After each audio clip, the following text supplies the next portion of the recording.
A gente vive numa sociedade onde a gente não pode parar. A gente, inclusive, não tem o direito de adoecer. E agora a gente tem um vírus que se beneficia justamente disso. E o que ele precisa é que a gente continue as nossas vidas sem parar.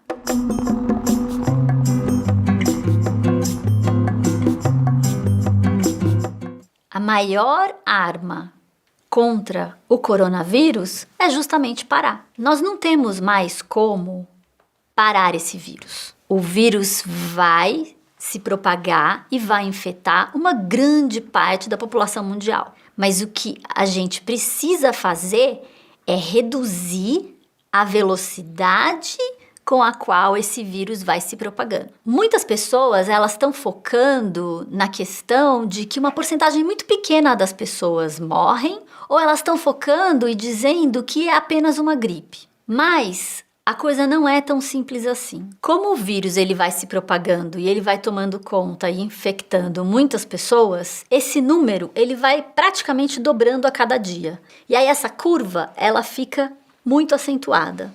E isso aumenta o número de pessoas que precisam de assistência hospitalar. E chega num ponto dessa curva onde o sistema de saúde não dá conta de tratar de todo mundo. Então, o que nós precisamos fazer? Reduzir a velocidade como o vírus se propaga para artificialmente reduzir o número de infectados que têm sintomas e que precisam de assistência hospitalar todos os dias. Isso já foi feito. Taiwan é o melhor exemplo desse controle. Essa curva, ela modifica e o número de pacientes que precisam de assistência hospitalar, ele é sempre dentro do possível para o sistema de saúde. Para se sair dessa curva para essa curva, todos nós precisamos parar, refletir e modificar a nossa rotina de vida. Qualquer um que pode, que tem autonomia, precisa revisar toda a sua rotina por semanas e talvez meses daqui para frente. O que nós precisamos é nos distanciar um do outro para que esse vírus não se propague. A melhor arma é o isolamento. Só que esse isolamento social, esse distanciamento social, justamente por sermos seres sociais, ele traz danos psicológicos. Nós não queremos nos sentir aprisionados, nós não queremos nos sentir isolados. A gente estava até agora em contato físico e social o tempo todo, mas ligados no celular.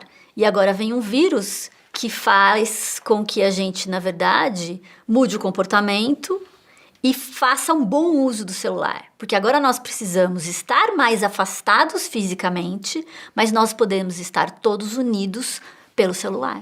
De acordo com a ONU, essa pandemia é uma pandemia que pode ser controlada. Então, qual é o grande problema aqui? Parar tem um custo econômico gigantesco. E não parar pode custar muitas vidas. Refrisando, uma grande parte da população mundial vai ser infectada. O que não pode acontecer é muita gente sendo infectada ao mesmo tempo. Como neurocientista e entendendo de comportamento humano, o que a gente percebe diante do problema do coronavírus é que as pessoas estão reagindo de duas formas distintas e as duas formas que não ajudam. Muitas pessoas negam o problema e muitas pessoas entram em pânico. Nós não precisamos entrar em pânico. O pânico, ele é absolutamente inútil. A ciência, hoje, ela é completamente diferente das outras epidemias, completamente diferente da gripe espanhola, e nós sabemos como lidar com a situação. O que nós precisamos é fazer. E, em muitos locais, todas as pessoas precisam fazer e não esperarem os seus governos, que têm mais preocupações econômicas, tomarem atitude.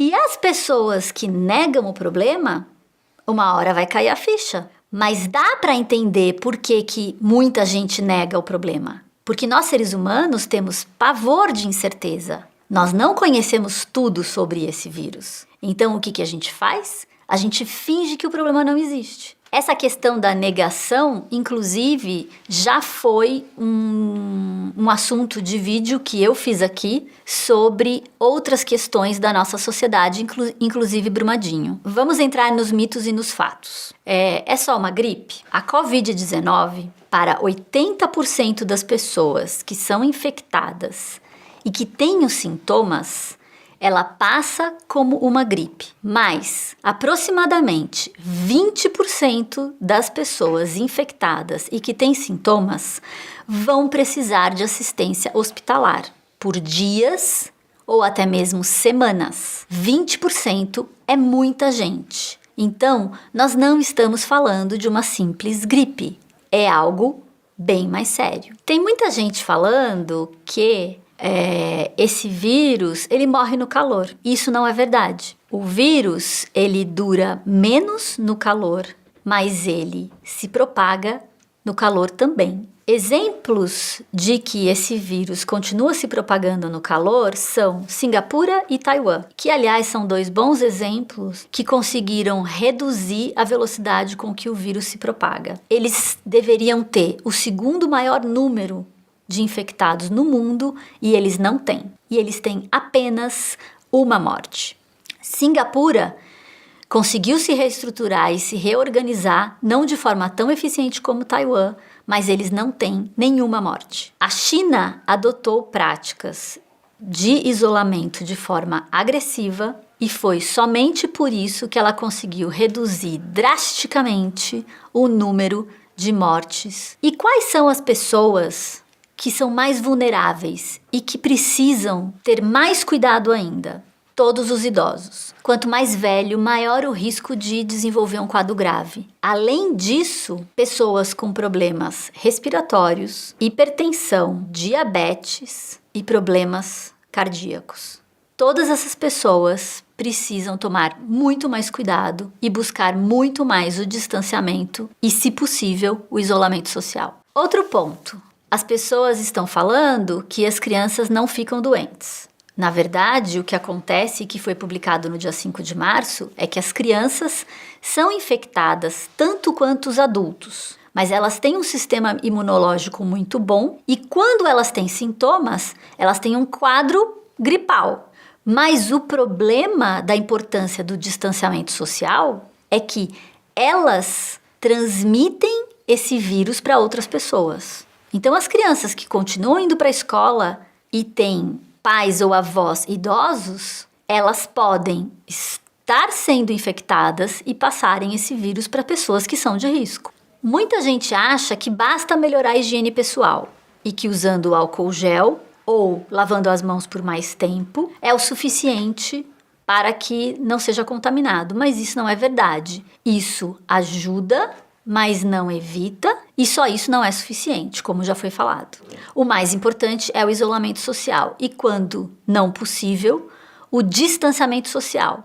E isso principalmente de pessoas que apresentam algum sintoma. O que a gente precisa saber sobre o tempo de incubação do vírus? Os estudos indicam que, em média, o vírus fica incubado durante 5 dias ou 6 dias. Mas o tempo de incubação pode ser de 0 até 24 dias. O que é importante também a gente levar em consideração e que já está sendo uma conduta utilizada até mesmo em países ricos. Se você tem os sintomas da Covid-19, que podem ser um estado gripal, uma tosse seca ou até mesmo uma febre, o ideal é que você fique em casa, se isole ao máximo, porque se existe a suspeita de você ter o vírus para você não passar para outras pessoas, mas não é para sair correndo para o hospital, porque muita gente desenvolve esse quadro, não tem o coronavírus, e indo ao hospital você aumenta as chances de ser infectado. Ficando em casa e cuidando do estado gripal é a melhor forma de lidar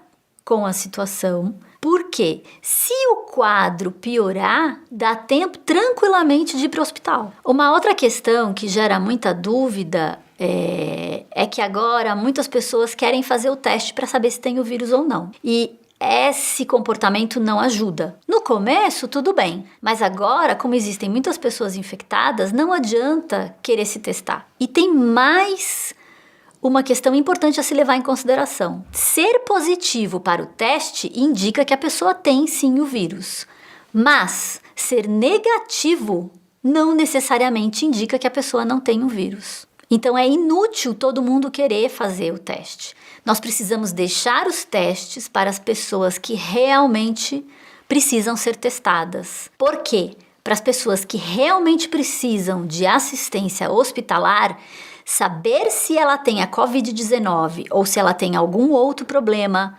pulmonar ou respiratório de outra ordem é fundamental para definir o tratamento. Nós estamos vivendo uma pandemia e que é uma crise muito grande. É uma crise que traz uma oportunidade gigantesca para todos nós, porque nós temos a oportunidade de reduzir a velocidade com que o vírus se propaga. Então, na verdade, nós, seres humanos todos, temos aqui uma oportunidade muito grande de sermos líderes nessa campanha contra a propagação do vírus. E esse é um trabalho colaborativo. Quanto mais as pessoas cooperarem, mais devagar o vírus vai se alastrar. E em países como o nosso, de um histórico de pouquíssima confiança nos governos, essa cooperação, esse trabalho colaborativo,